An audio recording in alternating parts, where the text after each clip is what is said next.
so many aspects coming out of there. And I want to just do the blanket answer that I'll never be prescriptive. I'll always say what I think for me. So I'll never tell a young 17-year-old black South African actor, here's what you must do. I'll try and say, here's my example, you decide for yourself. But let's go back to the period of this American influence. And please, if I forget about Idris Elba playing South African roles, you remind me, we'll talk to that. But I just want to go back to where I think the matrix was set. My parents' generation was raised on 100% buy-in to Hollywood, black and white. And all the music that came out of that.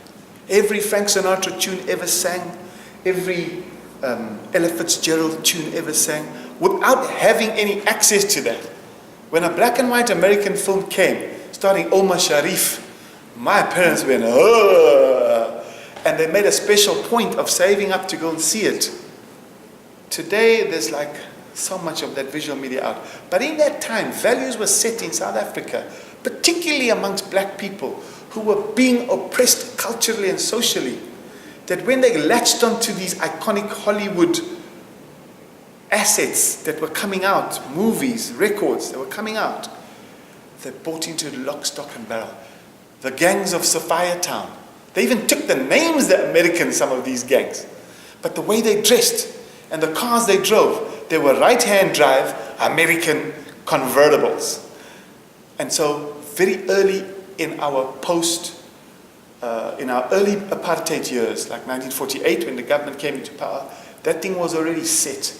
Our parents were already aspiring to what this free lifestyle America had, but it was a Hollywood filter, right? So that Hollywood filter stayed on all the time. And I believe the same happened everywhere in the world, because I've seen movies where people hijack American jarheads and say, okay, it's a movie.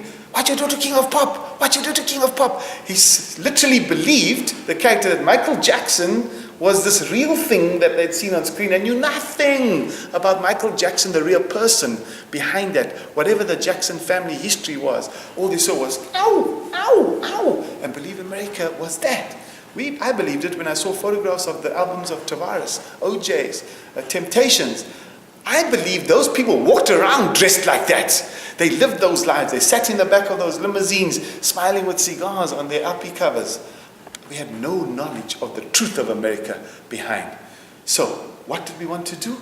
We wanted to make our escape to that place. I wanted to make my escape to that place. But in the period I've explained to you, my evolution and self-realization showed me, people are the same wherever you go. And behind the scene, the life that you're living, struggling, working as a waitress till 2 o'clock in the morning, and then going to the theater the next evening and doing a play, and then coming back to the restaurant and having pre-job, that reality was the reality. So if there's a young South African that naively believes, like I naively believed when I was 17 in the 70s, that this dream is there and you'll make it and it's going to be fabulous and wonderful, I would suggest to them, don't go to Hollywood too young. Spend some time getting some experience, because you're going to need. The first time I laid eyes on Hollywood was 6 months ago.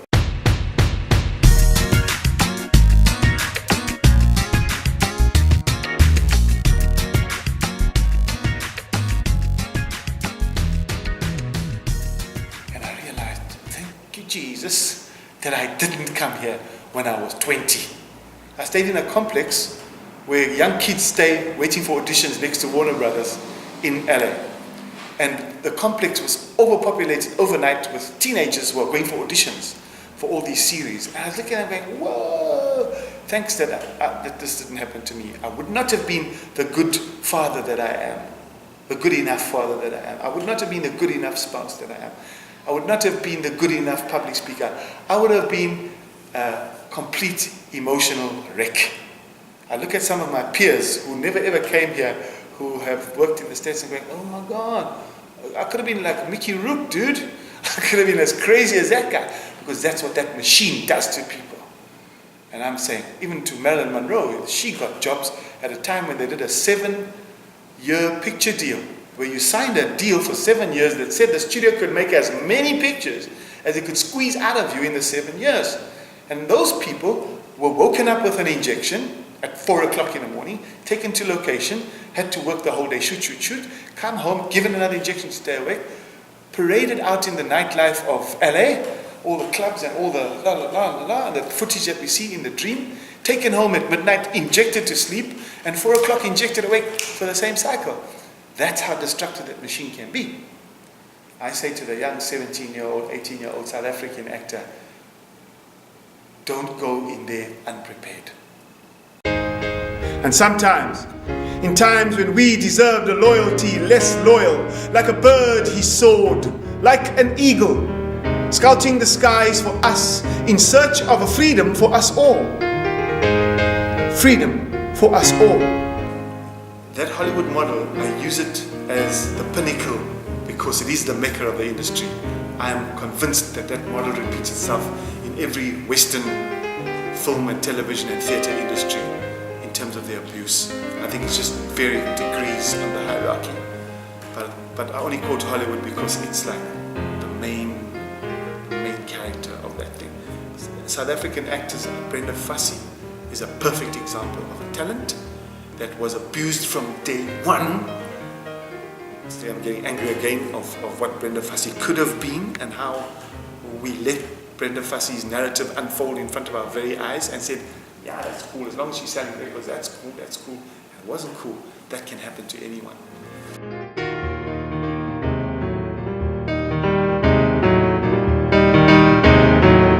So, the Idris Elba equation.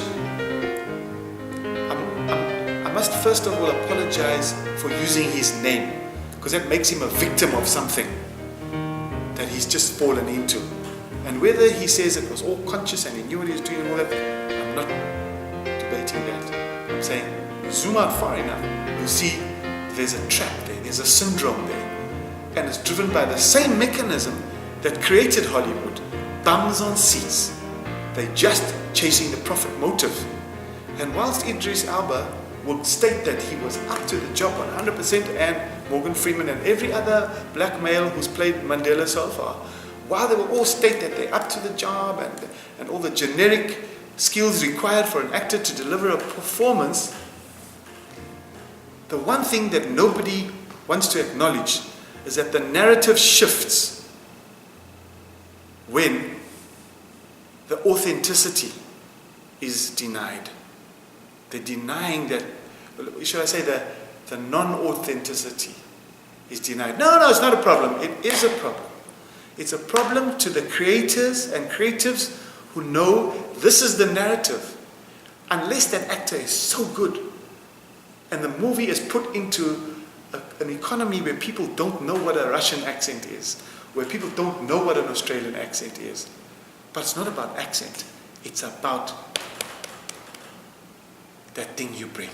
Because when a camera comes in tight and you say nothing, you could do the whole film without dialogue as Nelson Mandela. And then you take away that denial of authenticity. And it could just be emotive after emotive after emotive after emotive.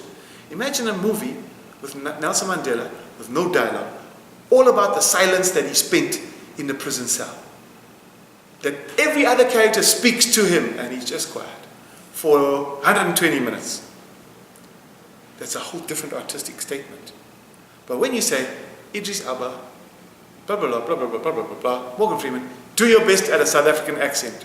I'm sorry. The whole South Africa cringes. And you know what Hollywood says? We don't give a damn. Cringe till you die. We just want a box office sale for people who ain't been to South Africa and who don't know that Morgan Freeman, Idris Elba, blah, blah, blah, are not authentic. So therein lies a problem.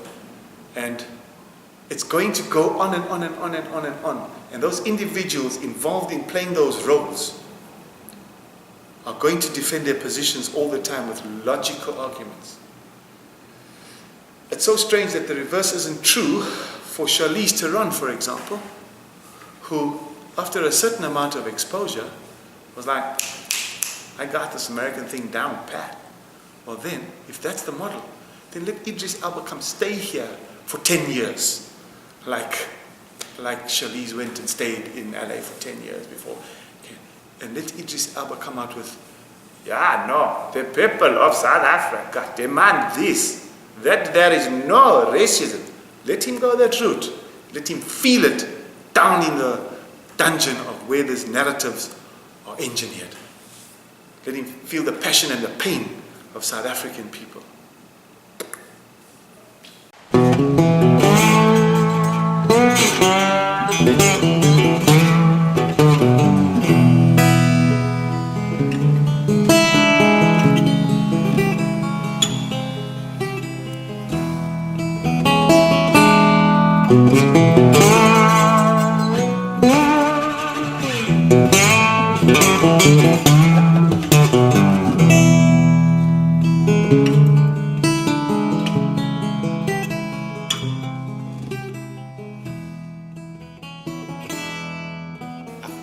I've thought about this a lot, and I think the normal paradigms subscribe to a vanity I'm not interested in. If my tombstone could say, fuck you, I'd be happy.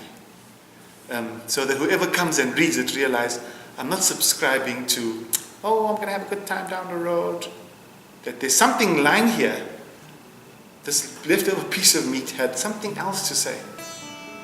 I don't care whether I'm remembered or not. I don't. I want to be heard while I'm alive and understood or misunderstood while I'm alive. Because when I'm dead, I don't want people having an aha moment on my behalf and then tell all sorts of bullshit lies about how good a man I was, what amazing thing I've done. Come say that to my face.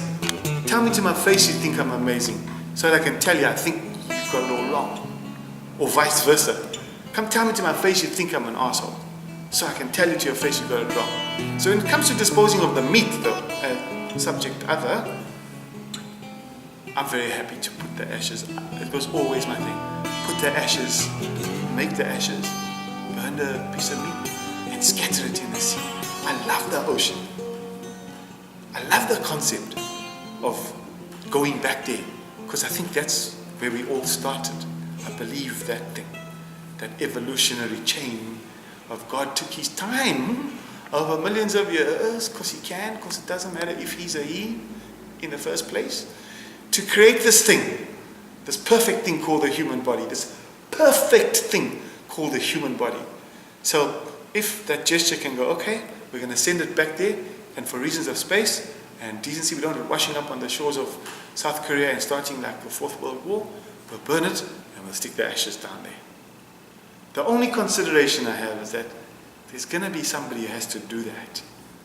And it's possibly going to be my children. And I think, how's that going to wash for them? Well, they're going to go, yes, he wanted this, let's stick him in the fire, and it might be too much to ask them to do. So I have a bit of a doubt about it, but that's what I'd like.